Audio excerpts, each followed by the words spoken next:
여러분, 양이라는 동물은 청각과 기억력이 뛰어난 동물이라고 합니다.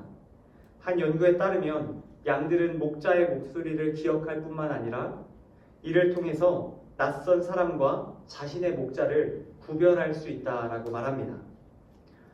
이것은 인간의 목소리의 톤, 억양, 그리고 감정까지 감지할 수 있는 능력이 양에게 있기 때문입니다. 양들은 자신의 목자를 구별하고 그 목자를 따라가는 존재입니다.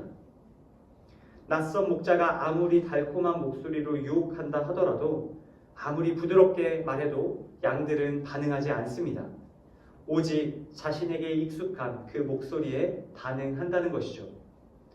오늘 저희가 함께 읽은 이 요한복음 6장 본문 말씀 속에도 이처럼 자신의 목자의 음성만을 따르고 그분만을 따라가겠다라고 고백했던 사람들의 이야기가 등장하고 있습니다.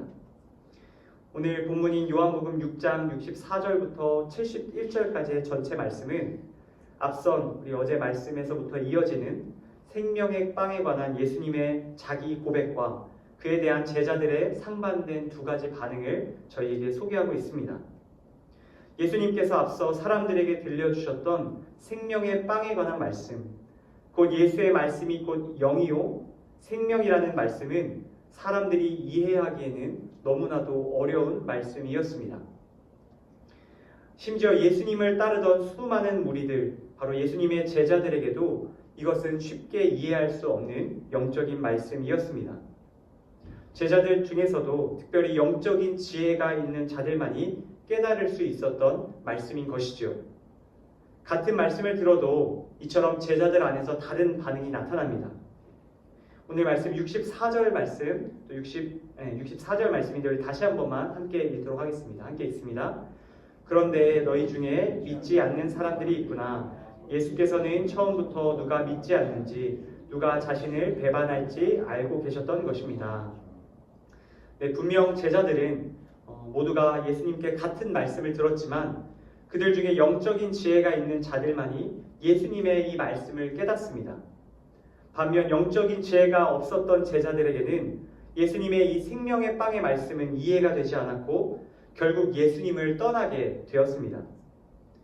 우리는 여기서 한 가지 첫 번째 중요한 사실을 발견할 수 있습니다.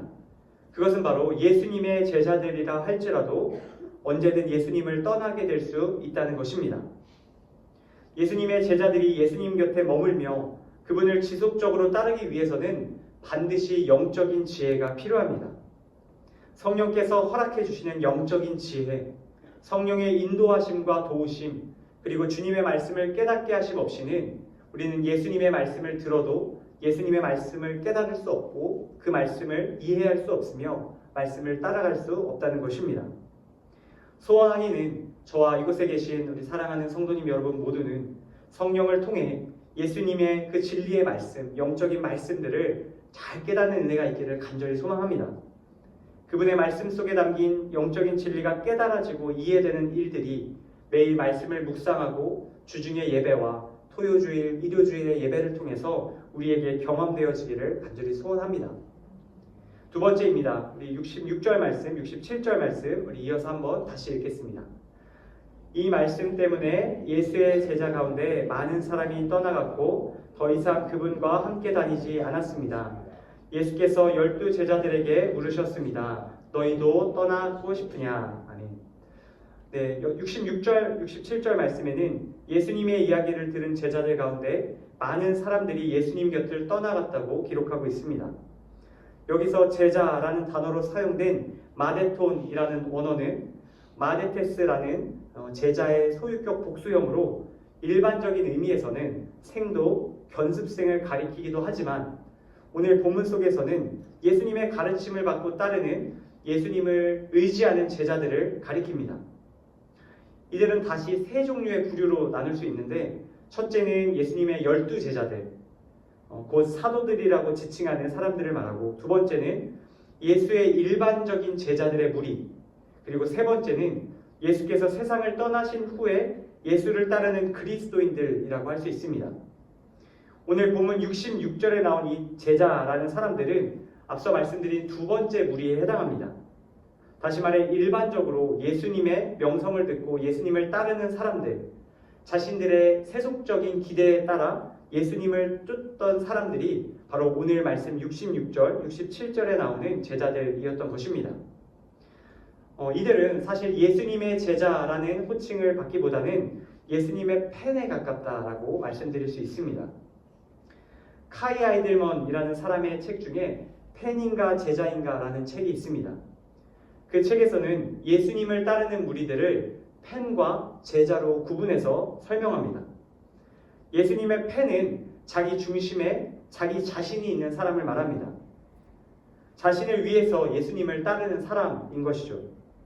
반면 제자라는 사람들은 그 중심에 자기 자신이 아닌 예수님이 계시는 사람들을 말합니다. 예수님을 위해 사는 사람, 예수님을 위해서라면 자기 자신이 고통받고 희생당하는 것도 감수할 수 있는 사람이라는 것입니다. 이런 관점에서 볼 때 오늘 예수님을 떠나간 사람들은 예수님의 팬입니다.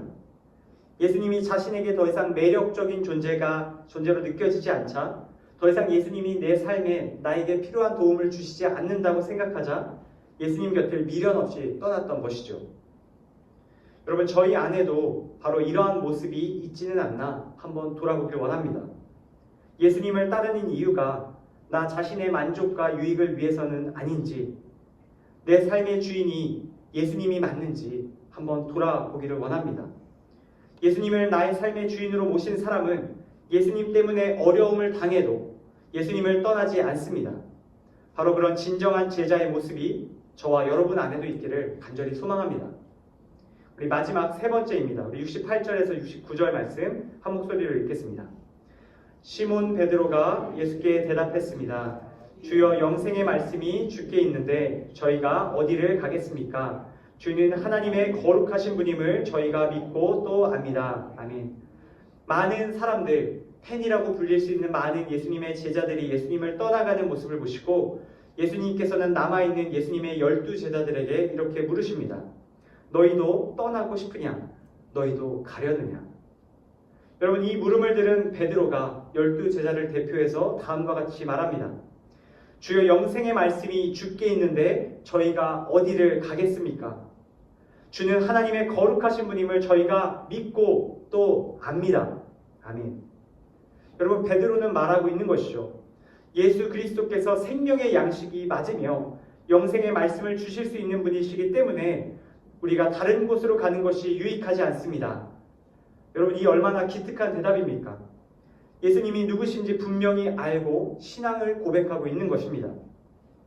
베드로의 이 아름다운 고백, 주님의 마음을 흡족해 했던 이 고백이 주님을 떠나서 어디로든 우린 가지 않겠다, 주님 곁에 머물겠다 고백했던 이 아름다운 베드로의 고백이 저와 여러분의 고백이 되기를 원합니다. 세상 어디에도 영원한 생명을 줄 수 있는 곳은 없습니다. 영원한 기쁨과 만족을 줄 수 있는 곳도 없습니다. 그렇기에 베드로는 예수님 곁에 망설임 없이 남아있겠노라 말했던 것이죠. 여러분, 우리의 삶 가운데에서도 바로 이러한 예수 그리스도가 계십니다. 우리에게 영원한 생명을 주실 뿐만 아니라 영원한 기쁨과 만족, 우리에게 참된 행복을 주실 수 있는 분, 바로 그 예수님이 계십니다. 그 예수님이 우리 곁에 계시니 우리는 다른 곳으로 떠날 필요가 없습니다. 바로 이러한 아름다운 고백이 우리의 삶 속에서 실제적으로 고백되어지기를 다시 한번 축복합니다. 말씀을 맺습니다. 사랑하는 우리 강동 온누리교회 성도 여러분, 예수님 곁을 떠나는 제자가 아닌 예수님 곁에 평생 머물며 우리의 진정한 목자 되신 예수 그리스도를 끝까지 따르는 제자가 되기를 원합니다. 주님만이 우리의 유일한 소망이요 구원이시며 영원한 생명의 빵임을 믿으시며 오늘 하루도 주님과 동행하는 저와 우리 성도님들 다 되시기를 주님의 이름으로 간절히 축복합니다.